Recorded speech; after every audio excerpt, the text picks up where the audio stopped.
How are you on this night in the new year 20? I woke up this morning thinking this words from the late Reverend Dr. Katie Cannon said that many of us resonate with is do the work our souls must have. And I'm wondering how many of us are at it. And I thought I would bring it up this morning because we what we have a tendency to do is to follow the things or the ways we've always the way we've always worked. Different if you don't do something different. Be different if you're not doing the work. The difference between doing work just feeds your soul, and when it feeds the souls of so. And so I'm just thinking that if who is listening could just take a moment. It might take a but to deal with the work that your soul must. People who are doing that, as opposed to jobs that bring you a because paycheck can go away because your soul must have. You are driven as diversity training, and I promise stuff all the time, and it doesn't seem like the time. It's long hours and joy and satisfaction. Every time I watch them, I think that's the way, as opposed to settling into something else. We can't make any change. I can't.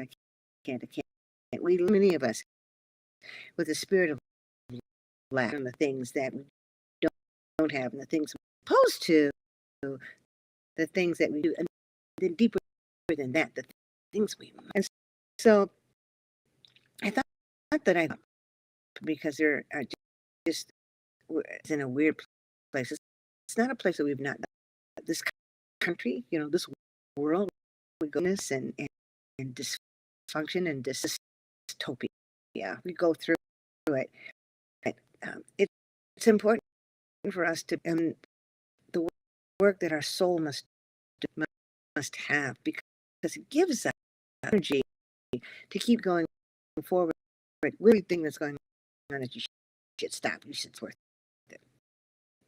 We were all put a special job given to us, and some are hoping this. What is the work must have? What is the work that you have in order to make you build and bring a sense and add something to this world that they have? If you, me, I, that our souls must have. That's how it happens. I read the story about how Disneyland, it was the work his soul must have. Crazy, the thing that he had, but it was, and if with all of us, there we ignore them, we don't, we lack that we love. We think that we can begin to say, not only that we can't, we absolutely must. So, sorry about that. And sorry I don't have my background.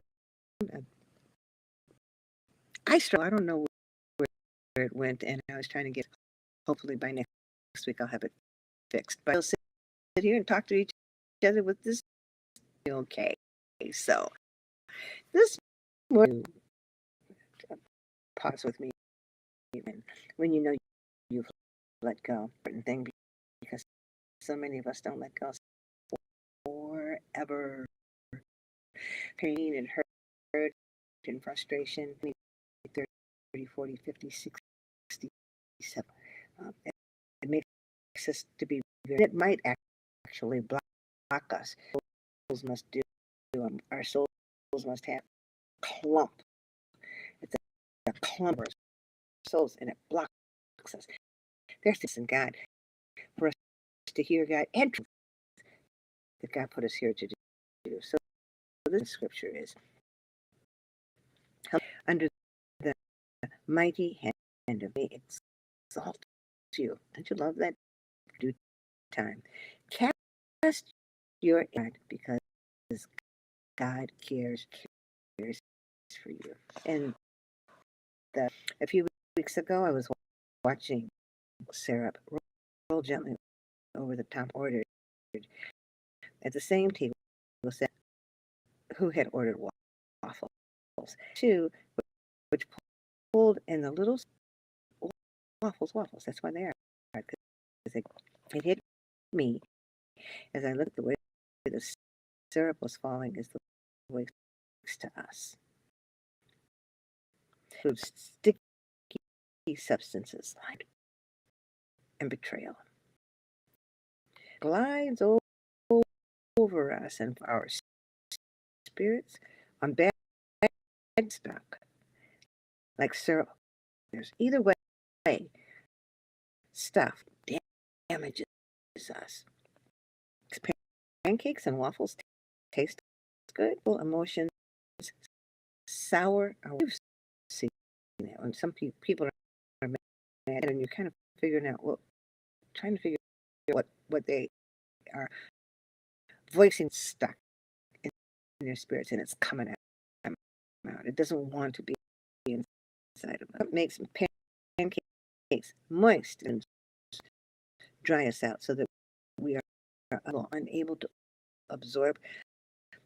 The Richard Rohr says, quote, spirituality is always on site about letting, quote, mature spirits are able, immature spirits cannot. Willing to let God be God clear, how God will make things to our spirits are willful. God, in spite of declaring love, willfulness keeps our pain pulled of our spirits like syrup on. Dr. Martin Luther King bitterness and rage in the souls of Black. He spoke of a two-way flow between design and action and resistance. In order to survive, there had to be a wave of pain and anger. Part was through protesting, singing violently, rejecting, oppression, showing what rejection would mean. Because we do not know that we hold on to emotions or people or situations and stuff. We cannot predict. We can't control God. That what God does will be timely. We desire God to do, because being willing seems too vulnerable. We decide to become willing, as Rohr says, quote, freedom of our need to control and manipulate. It is even letting go of our need to be right, which we authority, end quote.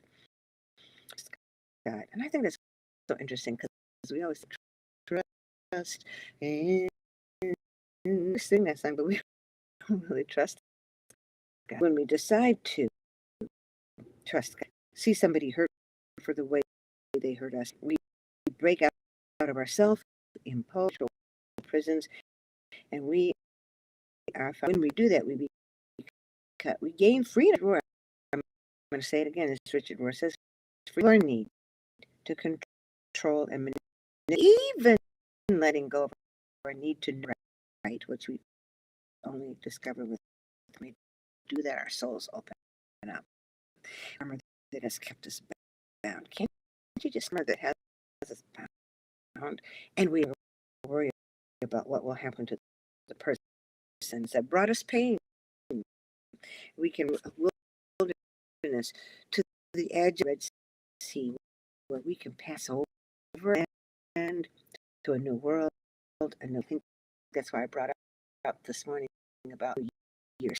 Still, it's only we still have time to begin from, so that by this time next year we are now. We have a choice: being willful and scared and all that, or we can ask God, willing to be free, to be free. If we will fall off, and we well, has always intended us to be men. So sometimes my own meditations, but I hope that this one has resonated because, God doesn't want us to be, God doesn't want us to, set about getting up in the morning, going, or to be uptight because you're stayed for us or to us. God doesn't want to try new things. God went fast, therefore, in the liberty and be not entangled again with held, and enslaved. We don't want to be enslaved to, but we don't have agency. And I think above us, around us, with understand that and to trust God and not to let God. So that's my this background is kind of we can talk. I'm glad that you're here. The book. I hope that you will come with you at 7 o'clock in the morning Eastern time. That's a stretch, um, but it is what it is. We start the cup of coffee, a good cup of tea from that point on. So listen, I want to thank you for joining in. Buy the book and tell others to buy the book. Remind you one more time that this is the day we let go and let God. I'll see you next week.